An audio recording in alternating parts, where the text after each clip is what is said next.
hace más o menos 10 años, se empezó a poner mucho de moda, un poco menos de 10 años, las neurocosas les llamamos nosotros. ¿Por qué? Pues porque de pronto un premio Nobel fue otorgado a un economista que había estudiado la toma de decisiones en diferentes circunstancias, pero analizando al mismo tiempo los procesos que pasaban en el cerebro mientras las personas tomaban decisiones. Por ejemplo, en una situación de incertidumbre, no sé si voy a ganar o a perder en una apuesta. Y le llamaron neuroeconomía.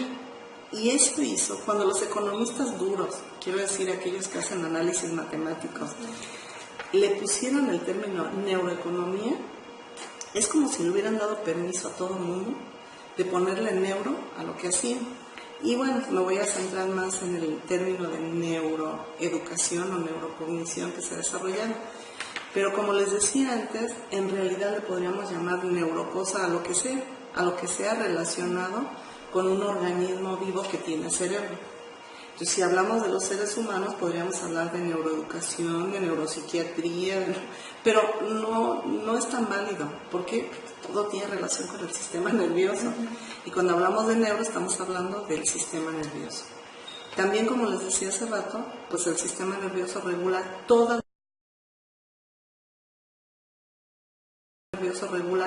nuestras funciones. Las funciones biológicas, pero también esas funciones tan complejas a las que les hemos llamado mentales. Regula todo nuestro organismo. Si no tuviéramos cerebro, nuestro corazón no late, por lo tanto morimos, no respiramos, no tenemos funciones digestivas, es decir, no se nutre nuestro organismo, no habría respuestas hormonales y no habría respuestas motoras, no habría conducta, no habría pensamiento, no habría sentimientos, porque el cerebro regula todo esto. Si solo tuviéramos cerebro, pues tampoco, porque sería como tener un CPU sin periféricos. Es decir, no tendríamos teclado, no tendríamos impresora, no tendríamos manera de entrar al funcionamiento del sistema nervioso. Serían, por ejemplo, la atención y junto con ella la concentración, que es la capacidad de mantener la atención en un estímulo específicamente y voluntariamente. La percepción. Pueden llegar estímulos a nosotros, pero la percepción tiene que ver con el reconocimiento de ese estímulo, con la interpretación que hacemos de ese estímulo. La orientación que nos permite que nosotros podamos voluntariamente poner la atención en algo, pero también la orientación en el tiempo y en el espacio. ¿Quién soy? ¿Dónde estoy? ¿Y en qué momento estoy? ¿Sí? La memoria, que es la capacidad de almacenar información, pero también la capacidad de evocarla. Y las funciones ejecutivas. Las funciones ejecutivas son pues a las que hemos llamado a veces como más elevadas, funciones mentales más elevadas, que son un conjunto de capacidades cognitivas o cognoscitivas que son necesarias para controlar y autorregular nuestra conducta. Y por lo tanto para establecer, mantener, supervisar, corregir y alcanzar un plan de acción dirigido a lograr una meta.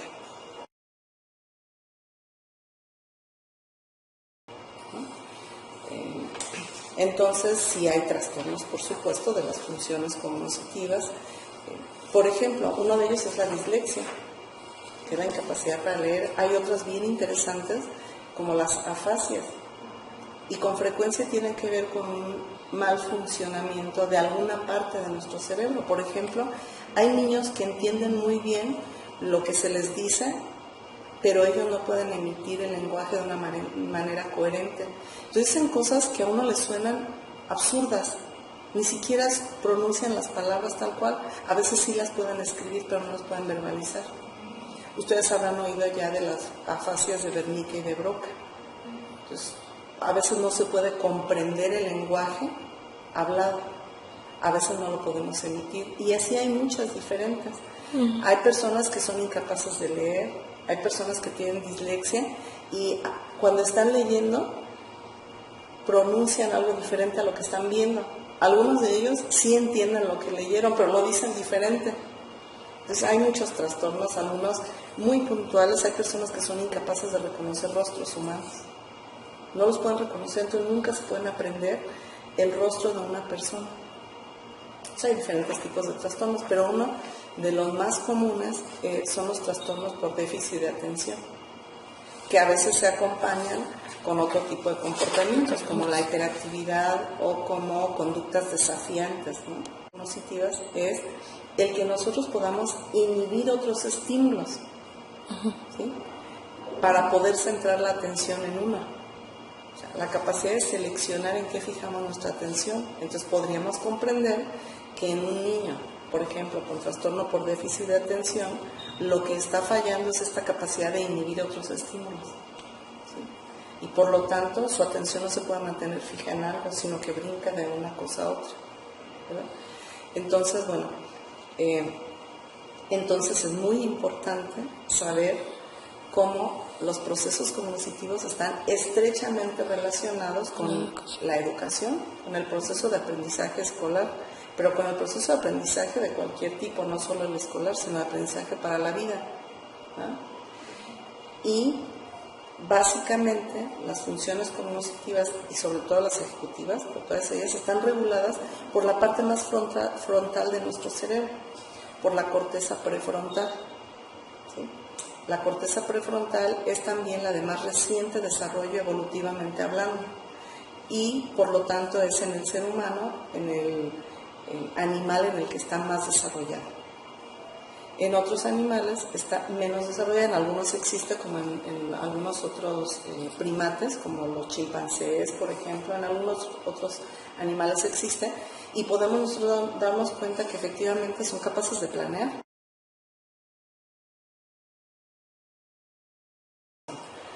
¿Está relacionada la alteración de todas estas funciones con la psicopatología? Por supuesto, claro que sí.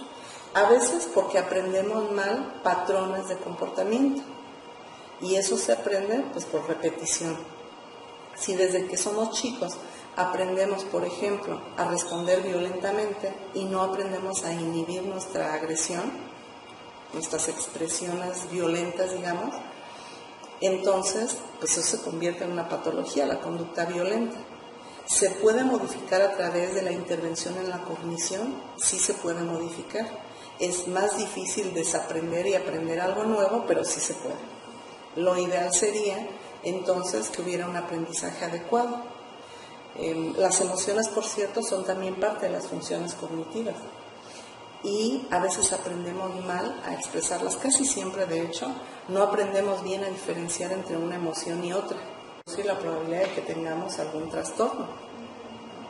Si por el contrario no nos enseñan a regular, por ejemplo, nuestras emociones o la ansiedad o el estrés, ¿no? Entonces de grande nos va a costar mucho trabajo. ¿Se puede reeducar esto? Sí se puede. Para eso son las terapias psicológicas. Particularmente hay algunas que son más objetivas, más concretas, como la cognitivo-conductual, que lo que hace es que hace que las personas aprendan, pero aprendan y se den cuenta de cómo ellos pueden regular todas estas respuestas, las fisiológicas, los pensamientos que se asocian a esas respuestas y por lo tanto la expresión conductual. Entonces sí las hay, por supuesto. Y bueno, en particular a ustedes les interesa el estrés. El estrés es una respuesta fisiológica natural que viene con nosotros desde los orígenes de la humanidad y que aparece también en muchas otras especies.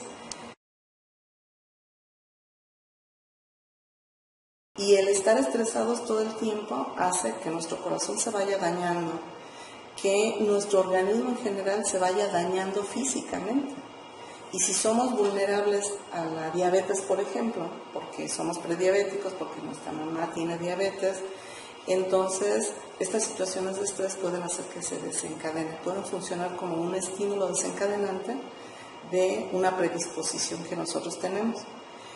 Pero algo muy interesante es que el estrés se puede aprender a manejar, no a controlar en el sentido de no salgas estrés, porque eso resultaría más estresante, pero sí a manejarlo, a identificar cuáles son los estímulos que nos generan estrés, y eso es cognitivo, a identificar en qué situaciones nos generan estrés, cuáles son las respuestas fisiológicas que en mí se asocian al estrés, cómo las siento yo. Por ejemplo, ¿cómo siente cada una de ustedes el estrés? Seguramente es diferente. Hay quienes sienten rápidamente una presión o presión en el pecho, hay quienes sienten dolor estomacal, hay quienes les da colitis, hay quienes les da dolor de cabeza. Entonces, ¿cómo percibo yo el estrés? Y ¿cómo manejo yo esa respuesta? ¿Qué pienso yo de eso? Esto se llaman como estilos de afrontamiento. ¿Cómo enfrento yo las situaciones de estrés? Hay personas que le echamos la culpa siempre afuera, ¿no? Si llovió, fue porque Dios quiso que lloviera. Y si no llovió, fue porque Dios quiso que no lloviera, ¿no? O si ganó tal partido político, ese partido político es el culpable de todo lo malo. Locus de control interno es cuando creemos que nosotros somos los causantes de todo. Llovió porque hoy en la mañana yo estuve pensando que iba a llover, ¿no? Mi tío se murió porque yo pensé que ya estaba muy mal y que se iba a morir, entonces pues, yo tengo la culpa de que haya muerto. Son extremos. Pero generalmente cómo afrontamos las situaciones tiene mucho que ver con dónde ponemos nosotros la responsabilidad de lo que nos pasa a nosotros. Entonces, eso es parte del entrenamiento, primero la observación, la evaluación y luego el entrenamiento de estos estilos de afrontamiento, es parte de cómo la cognición nos puede ayudar. Pues primero tenemos que reconocerlos. ¿Cómo percibo yo la situación fisiológicamente? ¿Cómo la interpreto? ¿Y qué hago? ¿Cómo me comporto ante una situación de estrés? Por ejemplo,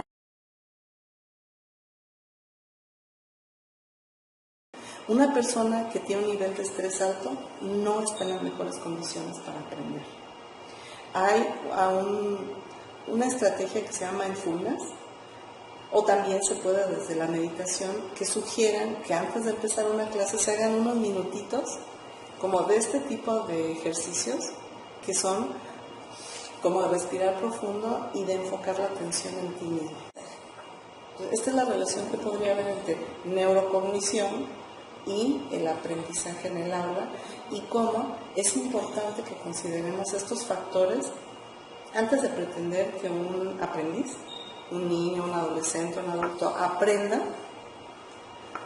Tenemos que considerar todos estos factores, no solamente el que pueda memorizar estrategias o algoritmos, ¿no? O nombres o fechas, sino que la persona se encuentre en el mejor estado posible.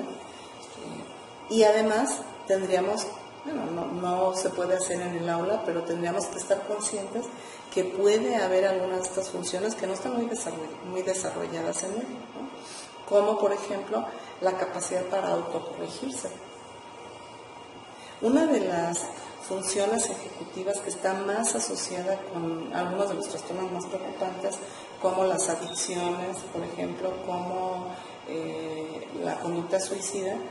Entonces, sería muy importante no perder de vista que cuando estamos tratando de enseñarle a alguien algo como un idioma, por ejemplo, o como una estrategia de negociación, puede que nos topemos con ciertas cosas de este tipo, ¿no? Hay personas con las que no se puede discutir, porque tienen una postura y ahí se quedan. Bueno, en esas personas podría ser interesante poner algunos ejercicios de flexibilidad cognitiva, de autoevaluación, pero eso lo tienen que hacer profesionistas especializados. Para ustedes es muy importante, para los educadores es muy importante, pero no tienen la formación como para hacer intervención en estas áreas. Y la parte de neuro viene, porque nunca podemos olvidar que esto tiene que ver con un funcionamiento del sistema nervioso. Entonces, como les decía, las funciones cognitivas todas se desarrollan más tardíamente, bueno, la parte del cerebro que las regula más tardíamente en los seres humanos, pues esto también nos da un mayor periodo de tiempo para trabajar con ellas, ¿no? Antes de decir, ya no aprende, tenemos que nosotros analizar esto. ¿Cuándo deja de desarrollarse esta parte del cerebro que regula las funciones cognitivas? Pues después de los 20 años. No podemos olvidar que la influencia social es muy importante. Entonces tampoco podemos olvidar eso. Igual que no podemos olvidar que atrás de todas las funciones cognitivas está el cerebro. Tampoco podemos olvidar que el medio ambiente ejerce una influencia muy poderosa.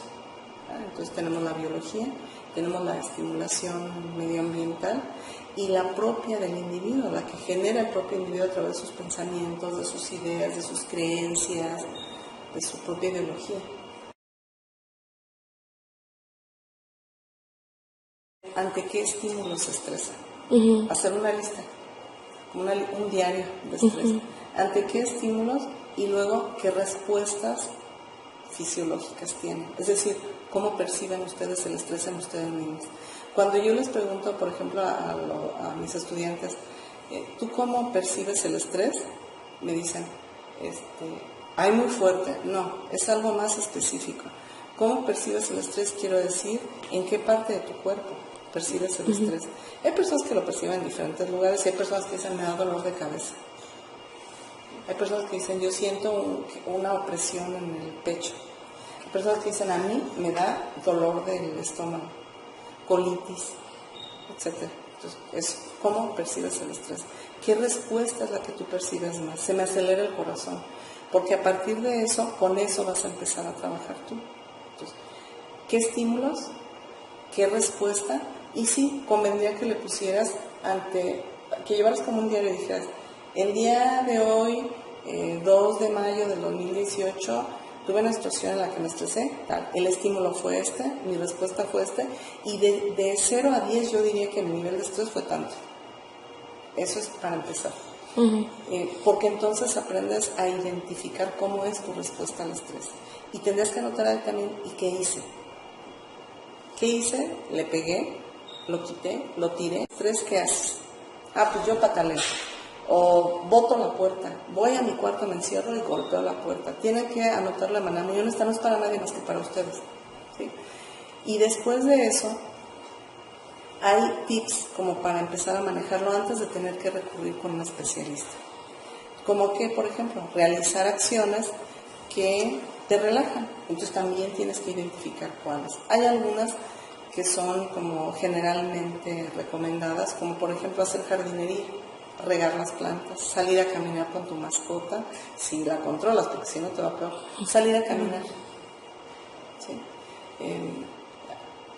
Hay personas ya con un poquito de preparación que lo que hacen es respiración profunda. No es cualquier respiración, se requiere un entrenamiento, es un tipo de respiración especial. Hay quienes hacen meditación, hay quienes cantan, hay quienes bailan. Entonces, ¿qué te relaja?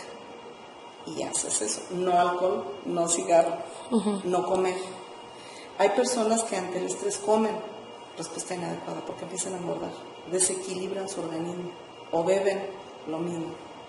Entonces, si se dan cuenta, muchas de estas conductas adictivas tienen que ver con una manera, digamos, poco saludable o no saludable de tratar de regular el estrés.